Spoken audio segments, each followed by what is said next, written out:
தேவனுக்கே மகிமை உண்டாக ஜீவ வார்த்தையில் வேரூன்றுவோம். அற்புதத்தின் நேரம் என்ற தலைப்பில் யோவான் 11ஆம் அதிகாரம் 28, 29 வசனங்களை பார்ப்போம். போதகர் வந்திருக்கிறார், உன்னை அழைக்கிறார் என்றாள்.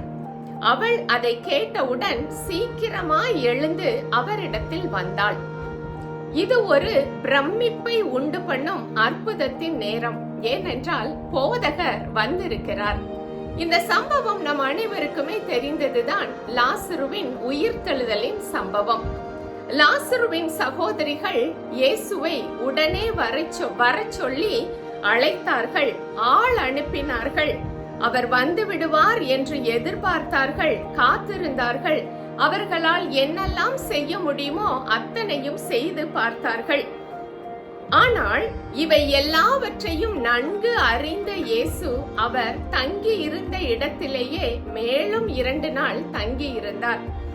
அதனால் காலம் கடந்து விட்டது என்றும் எல்லாம் முடிவடைந்தது என்றும் சகோதரிகள் முடிவு செய்தார்கள். நம்முடைய வாழ்க்கையிலும் பல சூழ்நிலைகளிலே நாம் இயேசுவை விரும்பி வேண்டி வருந்தி அழைக்கின்றோம். நம்முடைய சூழலில் அவர் வந்தால் மாத்திரமே இதற்கு ஒரு விடுதலை கொடுக்க முடியும், ஒரு தீர்வு கிடைக்கும் என்று அவரை அழைக்கின்றோம். ஆனால் இவை எல்லாவற்றையும் அறிந்திருக்கிற இயேசுவிடம் இருந்து எந்த நகர்வோ அசைவோ இல்லாததினால் நாம் கூப்பிட்ட நேரத்தில் அவர் வந்திருந்தால் இப்படியெல்லாம் நடந்திருக்காதே என்று நாம் யோசிக்கின்றோம்.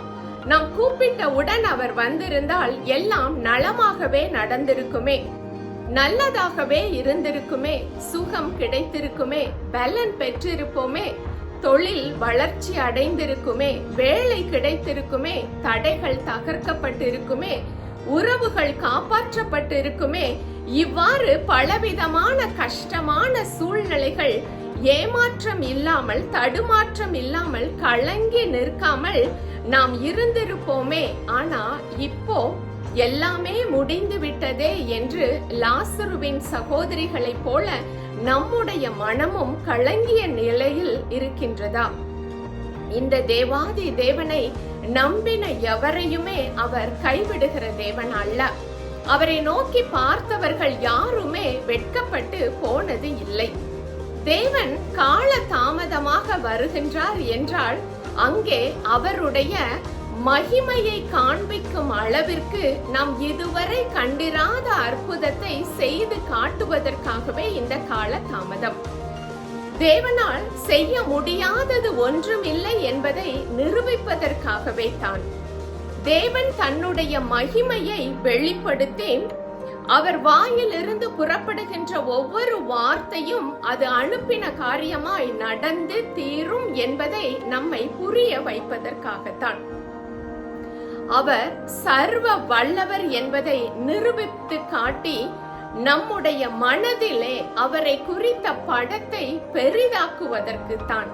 ஆனால் தேவனை பொறுத்த வரைக்கும் இது கால தாமதம் அல்ல. தேவன் குறித்த வேளையிலே, துல்லியமான வேளையிலே சரியாக வருகின்றவர். அவர் குறித்த நாளிகையில் எல்லாவற்றையும் செய்து முடிக்கின்ற தேவனாக அவர் இருக்கின்றார். இதுதான் தேவன் குறித்த நேரம். நமக்கு வேணால் அது தாமதமாக தோன்றலாம், ஆனால் தேவனுக்கு அது கால தாமதம் அல்ல. இந்த நேரத்தில் போதகர் வந்திருக்கிறார். நாமும் மரியாளை போல சீக்கிரமாக எழுந்து அவர் அண்டைக்கு சென்று அவரிடத்தில் இருந்து அற்புதத்தை பெற்றுக்கொள்ளலாம். நம்மை அழைக்கும் அவருடைய சத்தத்திற்கு நாம் கீழ்ப்படிந்து அவருடைய அருகாமைக்கு செல்லும் பொழுது அவருடைய அற்புதத்தை பெற்றுக்கொண்டு தேவனை மகிமைப்படுத்துவதற்கான கிருபையை நாம் அனுபவித்து பார்க்கலாம். இந்த கிருபையை கர்த்தர் நம் ஒவ்வொருவருக்கும் தருவாராக. ஆமென்.